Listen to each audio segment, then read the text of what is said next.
जय हिंद दोस्तों, सैनिक समाचारों में आपका हार्दिक स्वागत है। आज बात करूंगा लाइफ सर्टिफिकेट और जीवन प्रमाण पत्र की कि मैसेज आ रहे हैं। ये मैसेज बहुत भ्रामक और घातक हो सकते हैं, इनको इग्नोर नहीं करना, एक बार प्लीज चेक कर लेना, मैं आपसे कह रहा हूं।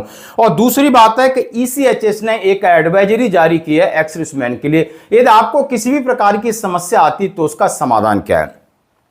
माननीय रक्षा मंत्री जी ने कहा है अब भारत धैर्यवान भी है, बलवान भी है और सामर्थ्यवान भी है। सेना की भूर भूर प्रशंसा की है। इस वक्त माननीय प्रधानमंत्री रक्षा मंत्री सैनिकों की बहुत प्रशंसा कर रहे हैं। आखिर सैनिकों को बोला आपको सब कुछ दूंगा, यानी आप ही आप हो। मतलब आजकल बहुत तारीफ हो रही है, इसके पीछे क्या है।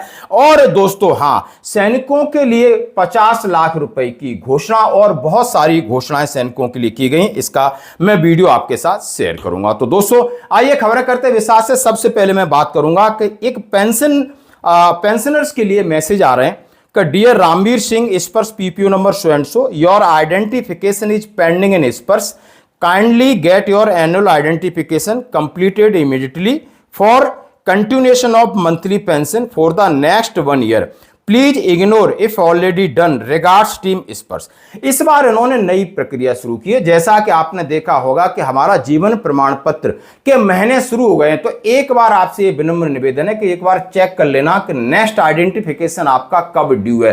कईयों के पास ये मोबाइल है, इसमें मैसेज आते, कईयों के पास नहीं आते और यहीं पर गड़बड़ हो जाती। माना कि आपने अक्टूबर में 20 तारीख को भरा है अपना लाइफ सर्टिफिकेट, वहां पर अपडेट वो नेक्स्ट ड्यू डेट आपको 1 अक्टूबर दे देते हैं, तो आपने सितंबर के एंड में करा देना है, क्योंकि यहां कहीं ना कहीं जो डिजिटल प्लेटफॉर्म पे गड़बड़ी हो रही, इसलिए उन्होंने अभी से मैसेज निकालना शुरू कर दिए। मैंने ये बात उनसे पूछी, उन्होंने बोला कि किसी की पेंशन न रुके, कोई चीज मिस न हो जाए, इसलिए पहले से लोग अपना चेक कर लें। और लाइफ सर्टिफिकेट जरूरी नहीं कि आप नवंबर में भरें, आपकी उम्र 80 साल से कम है, आपका जब ड्यू है तब भरना होगा। जब ड्यू डेट है उससे पहले भर देना। ये नहीं कि ड्यू डेट खत्म हो गई फिर आप अगले महीने में भरोगे, पेंशन रुकेगी, फिर 3 महीने तक आपको प्रॉब्लम आएगी। तो इसलिए विनम्र निवेदन है कि आप एक बार अपना चेक कर सकते हैं, नहीं तो पीसीडीए में 1800-180-5325 पे कॉल करके आप बात करिए कि सर हमारा ड्यू कब है, अब हमने कब लाइफ सर्टिफिकेट सबमिट करना है। और लाइफ सर्टिफिकेट सबमिट करने के लिए आपने फेस ऑथेंटिकेशन हो, बायोमेट्रिक्स हो, जिस तरीके से भरना है भरिए, लेकिन याद रखिए कि अब ये समय आ गया है। उसके ऊपर एडवाइजरी पीसीडीए से जारी हो गई है, जैसे आपके सामने मैं शेयर कर रहा हूं। अब मैं बात करूंगा दोस्तों ईसीएचएस की एक एडवाइजरी जारी हुई। आप देख सकते हो कि यदि आपके कार्ड में, और यह केंद्रीय संगठन ECHS adjutant general branch Delhi से निकला है, सभी ऑल कमांड्स के लिए और पॉलीक्लिनिक के लिए उन्होंने दिया है कि देखने में आ रहा है कि कईयों के कार्ड रुक रहे हैं, कईयों के कार्ड ब्लॉक हो रहे हैं, कईयों के कार्ड में उनका डाटा सही तरीके से नहीं आ रहा है। उस चीज को कैसे करेक्ट करें, उनके रखरखाव को कैसे देखें। तो कुछ मामलों में ईसीएचएस लाभार्थियों के 64 केबी ईसीएचएस कार्ड प्राप्त करने के बाद इन कार्डों में जो मुद्रण संबंधी बहुत सारी गलतियां पाई जा रही हैं और जो पॉलीक्लिनिक में काम नहीं कर सकते, ऐसी गलतियों को दूर करने के लिए उन्होंने समाधान बताया कि आखिर किस प्रकार की गलती है और किस तरीके से ठीक करनी है।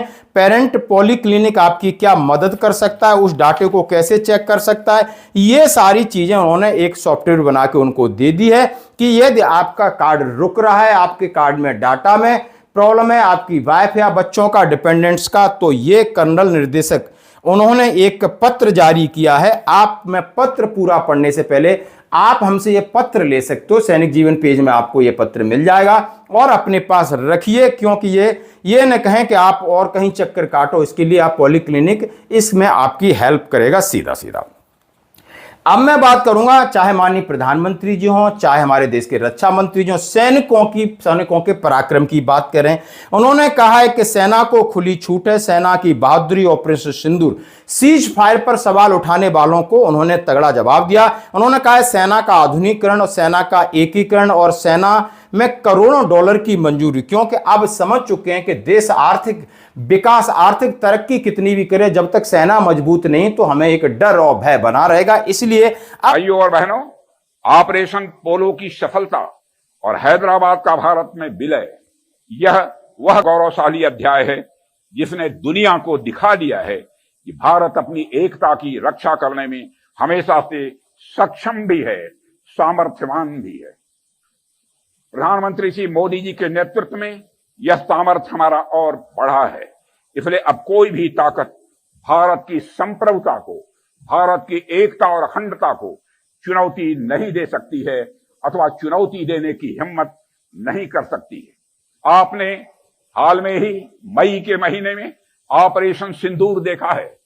मेरे बहनों भाइयों, मेरे सेना सीएसएफ के सारे जवानों ने मिलकर जो कार्रवाई की है उसकी जितनी भी सराहना की जाए वह कम है।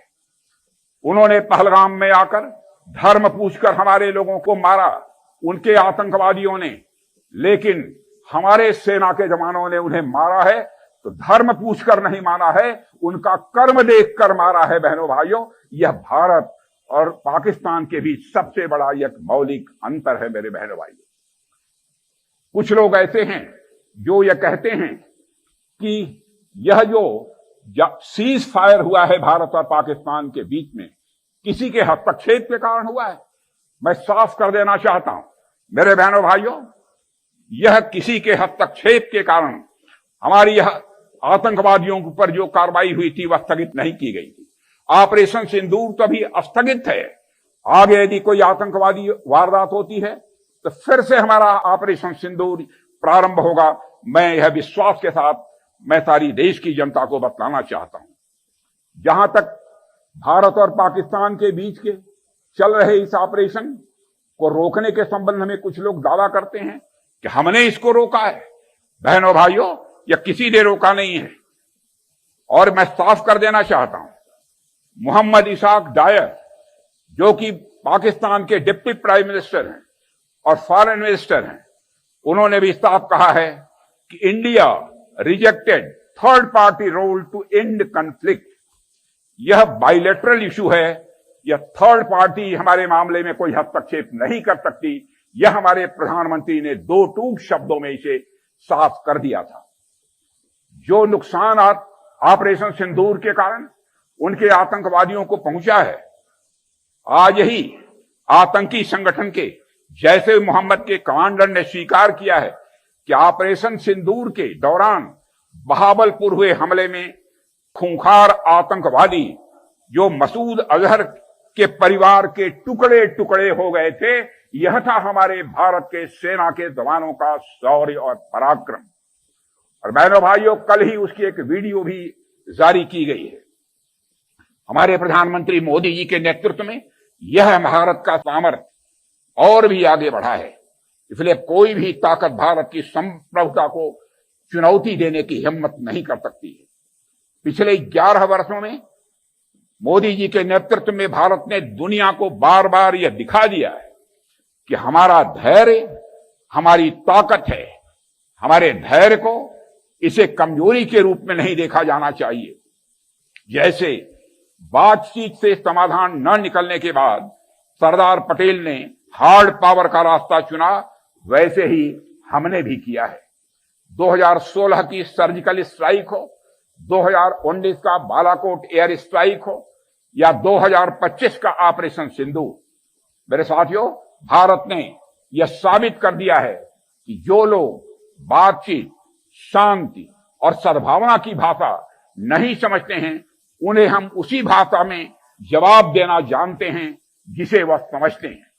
आज का भारत केवल बातचीत के टेबल पर नहीं बल्कि दुश्मन की आंखों में आंख डालकर जवाब देने में पूरी तरह से सक्षम है। यही है नया भारत। धैर्यवान भी है भारत, नया भारत, बलवान भी है नया भारत और सामर्थ्यवान भी है हमारा यह नया भारत। अब ये बात वो मान चुके हैं कि नहीं, अब सैनिक और सेना और सैनिकों को हमें मजबूत करना है। उन्होंने कहा आज का भारत धैर्यवान भी है, बलवान भी है और उन्होंने कहा है सामर्थ्यवान है, शक्तिवान है। ये सारी चीजें कहा है और टॉप जो लीडर हैं उनसे लगातार मीटिंग हो रही है, यानी टॉप कमांडर्स लीडर यानी सेना के लीडरों से उनकी मुलाकात हो रही है। जैसे माननीय प्रधानमंत्री जी ने की, कल रक्षा मंत्री जी ने हैदराबाद में एक बहुत बड़ा संदेश दिया है यानी और पाकिस्तान को कहा है कि आपने देख लिया कि हम क्या कर सकते हैं। इसलिए उन्होंने कहा जब आप ताकतवर हो, सबको पता चल जाएगा ये ताकतवर है, उससे कोई पंगा नहीं लेता है, तो अपनी ताकत कभी कभी दिखानी भी पड़ती है। वैसे हम शांति प्रिय हैं, जैसे हम सरदार पटेल के रास्ते में कहा हमारा बातचीत का तरीका है, शांति का है और सद्भावना का है। यदि आप ये बातें नहीं मानोगे तो फिर हम वही भाषा में जवाब देंगे जो आप सुनना चाहते हो। यानी धमकी भी दिए और ये माननीय रक्षा मंत्री जी का वीडियो आपके सामने।